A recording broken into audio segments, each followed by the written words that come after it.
Good evening and welcome back to Prime of Midlife.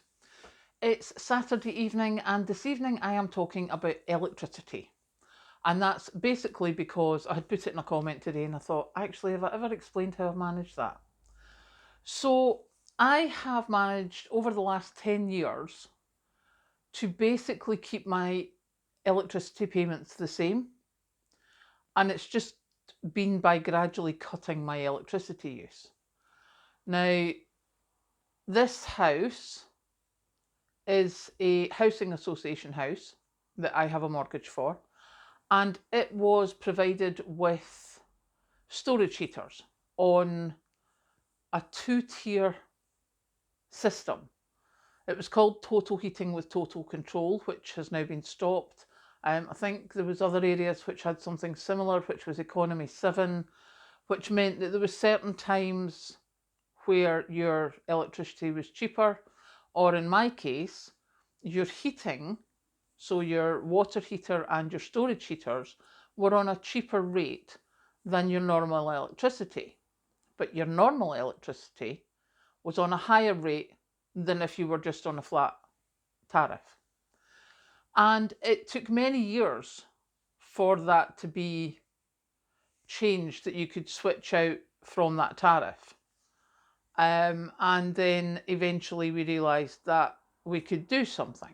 But before I got that far, I realised that my heating and my water heater were costing me a lot of money. And the reason I know it was 10 years ago that I started this is that's when I met Patrick, and he's an electrician, and he was horrified, absolutely horrified at my electrical costs. So the first thing we did was we switched to LED bulbs, because although they were expensive at the time, they cost so much less to run. And my pretty little lights in my sitting room, which had 3 bulbs each, they got reduced to single pendants. So that was quite a big saving. Then we looked at the water heater, because I like my baths really hot. And Patrick nearly had conniptions when he heard the noises the water heater was making.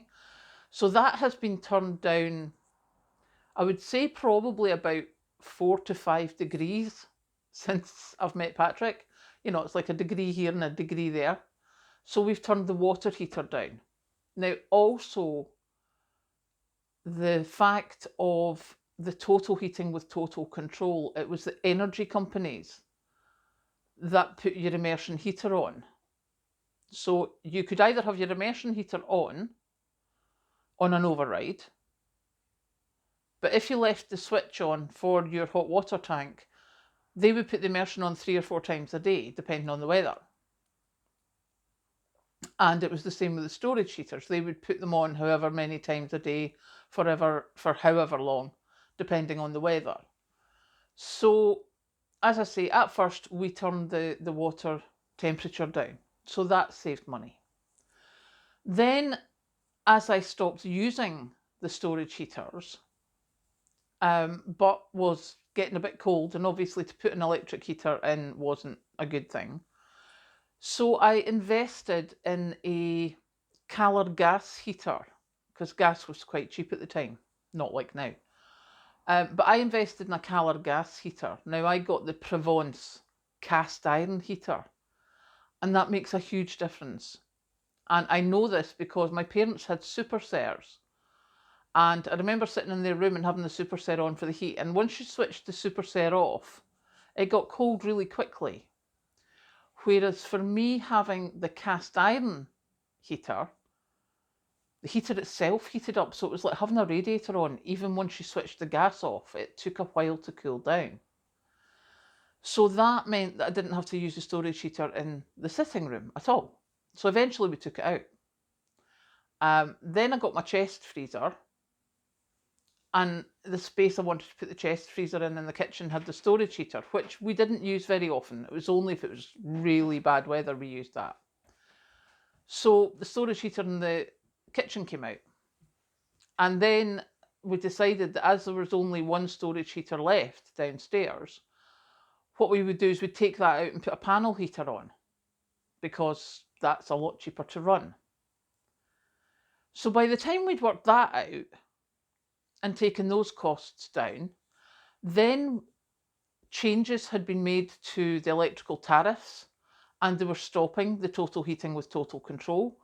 So we had to go into a different tariff. So what we did was we got the electrics changed, we got the meters changed.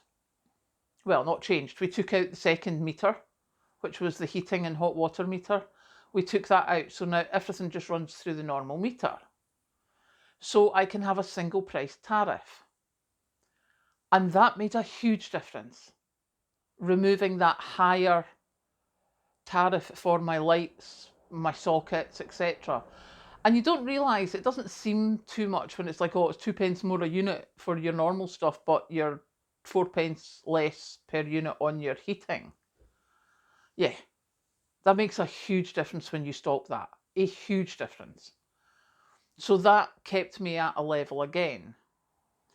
And then I decided that as we were not going to be doing much else with the house, we were going to be keeping this house. Basically, when we knew we were going to lose mum and dad's house with them going into care, it was just about the time when Russia had gone into Ukraine and the gas and oil prices went skyrocketing. So mum and dad helped me invest in a wood burner. And as I've said before, I work in a construction company, so I can get some bits of wood from there. I'm quite rural, so we can get logs quite easily. So yeah, we put in the wood burner. So it's been a process, and there's lots of different things being done. But by doing those things, I have managed to keep my electricity payments at approximately 160 to 170 a month. Now, I personally think that's really good right now. But if you imagine, that's what I was paying 10 years ago on that double tariff. 10 years ago, I was paying 160, 170 a month. And they actually tried to put up my direct debit to 340 a month, which I immediately cancelled and now just pay the bill because I'm not having them change my direct debit every time they get a fright if the prices go up. So yeah, that is how I kept my electricity prices at a reasonable level. It was lots and lots of different changes, some of which might be useful to you. Certainly the Calor gas heater was a game changer. That did me a good few years of not using the storage heaters. So yeah, residual heat was a good thing. So that is my story of how I have worked out my electricity costs. It's Saturday evening. We've had the dog out for a run in the dog park, and now we're going to have a restful evening. Catch you later.